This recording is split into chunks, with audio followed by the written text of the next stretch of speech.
बुद्धिमानी की परीक्षा। बहुत समय पूर्व जब गुरुकुल शिक्षा की प्रणाली होती थी, तब हर बालक को अपने जीवन के 25 वर्ष गुरुकुल में बिताना पड़ता था। उस समय एक प्रचंड पंडित राधे गुप्त हुआ करते थे, जिनका गुरुकुल बहुत प्रसिद्ध था, जहाँ दूर दूर के राज्य के शिष्य शिक्षा प्राप्त करने आया करते थे।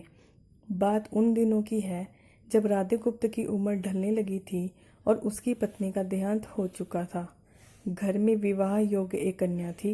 राधे गुप्त को हर समय उसकी चिंता सताती रहती थी।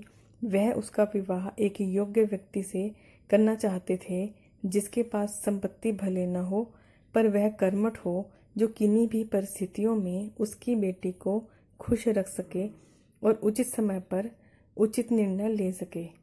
एक दिन उनके मस्तिष्क में एक ख्याल आया और उन्होंने इस परेशानी का हल सोचा कि क्यों न वो अपने खुद के शिष्यों में से ही योग्य वर की तलाश करे।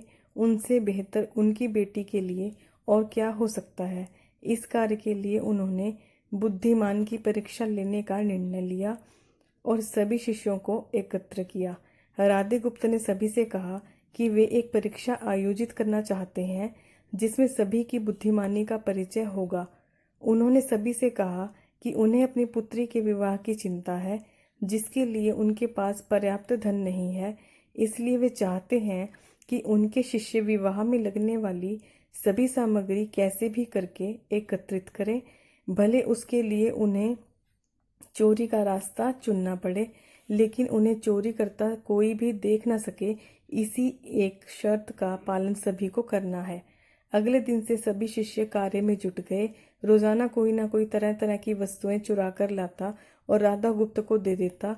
राधा गुप्त उन्हें एक विशेष स्थान पर रख देते, क्योंकि परीक्षा के बाद यह सभी वस्तुएं उनके मालिक को वापस करना जरूरी था, क्योंकि वे अपने शिष्यों को सही ज्ञान देना चाहते थे। सभी शिष्य अपने अपने दिमाग से कार्य कर रहे थे, लेकिन इनमें से एक चुपचाप गुरुकुल में बैठा हुआ था, जिसका नाम रामास्वामी था। वह राधा गुप्त का सबसे करीबी और होनहार छात्र था। उसे ऐसा बैठे देख राधा गुप्त ने इसका कारण पूछा। तब रामास्वामी ने बताया कि आपने परीक्षा की शर्त के रूप में कहा था कि चोरी करते वक्त इसे कोई ना देख सके। इस प्रकार अगर हम अकेले में भी चोरी करते हैं, तब भी हमारी अंतरात्मा उसे देख रही है। हम खुद से उसे नहीं छिपा सकते। इसका अर्थ यह है कि चोरी करना व्यर्थ है। उसकी यह बात सुन राधा गुप्त के चेहरे पर खुशी छा जाती है।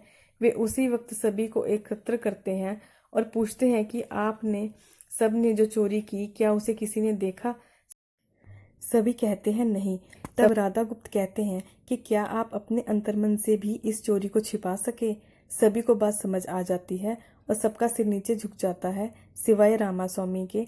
राधा गुप्त रामास्वामी को बुद्धिमानी की परीक्षा में अव्वल पाते हैं और सभी के सामने कहते हैं कि यह परीक्षा मेरी पुत्री के लिए उचित वर तलाशने के लिए रखी गई थी। इस प्रकार मैं रामास्वामी का विवाह अपनी पुत्री के साथ तय करता हूँ। सभी खुशी से झूम उठते हैं, साथ ही चुराई हुई हर एक वस्तु को उसके मालिक को सौंप विनम्रता से सभी से क्षमा मांगते हैं। कहानी की शिक्षा। बुद्धिमानी की परीक्षा से यह शिक्षा मिलती है कि कोई भी कार्य अंतर्मन से छिपा नहीं रहता और अंतर्मन ही मनुष्य को सही राह दिखाता है। इसलिए मनुष्य को किसी भी कार्य के सही गलत के लिए अपने मन को टटोलना सबसे ज़रूरी है। दोस्तों, अगर आपको मेरी कहानी पसंद आई हो तो मेरे चैनल को सब्सक्राइब कीजिए, शेयर कीजिए, लाइक कीजिए। Thank you so much.